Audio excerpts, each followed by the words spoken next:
Well, German lawmakers have approved new measures to improve domestic security and to get tougher on immigration. Now, it comes in response to several suspected Islamist attacks and mounting support for anti-migrant policies. The new laws presented by the ruling coalition parties include a general ban on knives at public events and restrictions on benefits for asylum seekers who are obliged to leave the European Union. But a proposal to expand police powers and to allow the use of facial recognition technology, that failed to pass Germany's upper house of parliament.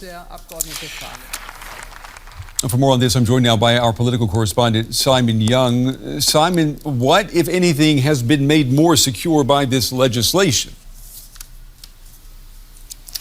Yeah, Brett, the government says that everyone in Germany will be a bit more secure as a result of this. As you said, this is essentially a response to a string of recent horrific attacks around Germany, in particular in August in the town of Solingen, where 3 people were stabbed to death, apparently by a Syrian who had no right to be in Germany.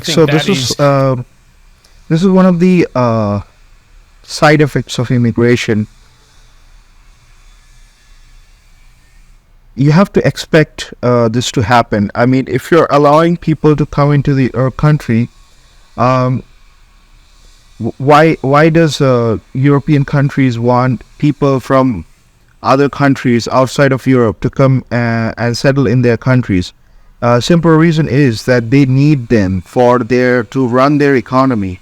They don't have enough people to run their economy, so they need outsiders to run their economy, which is all good, but they need to have good legal enforcement, as compared to countries like from the Gulf countries, all the countries, Dubai, United Arab Emirates, and Qatar, and even Saudi. They have good legal infrastructure. You don't see a lot of violence there because the laws are strict. People don't have so that is, again, like I mentioned in my last video, that it's a compromise between freedom and safety. You cannot have both. Like, you can have a balance, but the more skewed you will be towards one of the other, you're gonna miss the other. So if you have more freedom, you have to compromise on safety. So it just, whatever a country and its people value more, they're gonna have to miss the other. So yeah, I mean, if you it's just the price of freedom. Safety is the price of freedom. I mean,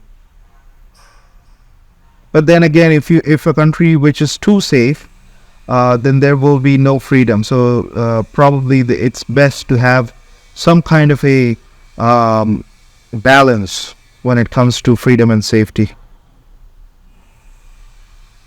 The key point. So the government have brought forward this package of measures which would make it much easier to remove people who don't have the right to be in Germany, for instance, because they've already lodged an asylum appeal in other countries. So this could be a good measure to see and check if people are not abusing the system that is being in place. So a lot of immigrants, a lot of refugees, they abuse the rights that is given to them. This is not good.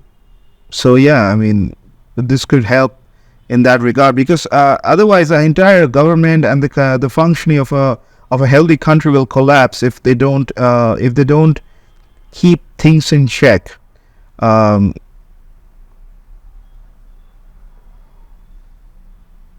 especially allow the authorities to take that kind of action if these people have committed hate crimes here in Germany, which is something that we've seen. They would also be able to cut benefits to people who shouldn't be here, and so on. So this is about tightening a range of measures, also incidentally tightening Germany's weapons laws, making it harder to carry weapons near public gatherings. Yeah, and so that's on. the So thing, though. there's a range Look of at things. this. The whole right to bear firearms. I mean, if you give this, look at America, what's happening. There's so much violence, mass shootouts, and like, fine. I mean, that's the price they're paying for the freedom, like I mentioned earlier. But yeah, that's it. I mean, if you give people the right to bear firearms, you're gonna have to be mentally prepared to face the consequences, because it's not gonna be easy with people. But then again, it's also a thing about mindset. Bearing firearms and carrying firearms is also legal in Canada, for example. But you don't see a lot of gun violence in Canada because the people are very in Canada, people are not so aggressive. They're more docile. So it also depends on the mindset of people. But then again, if you bring in people, a lot of people from outside, from other countries, then they in a matter of 5 or 10 years they're gonna become citizen of that country.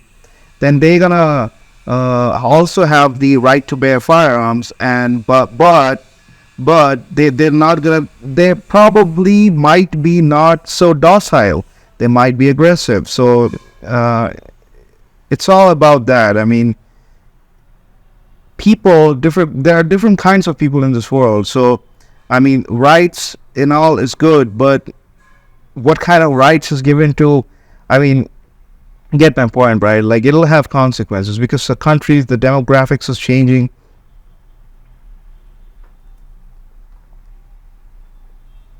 That the government thinks that it needs to do in response to a specific kind of attack that has got the public particularly disturbed. Yeah, and rights groups have voiced concerns, though, about the bill. Why is that?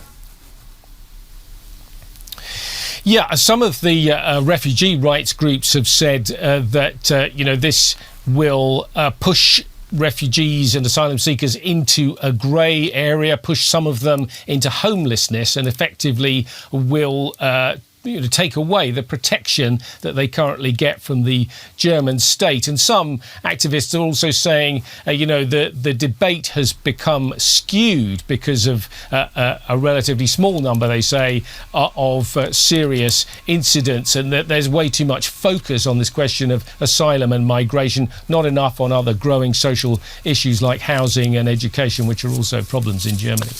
DW Simon Young with the latest tonight here in Berlin. Simon, as always, thank you.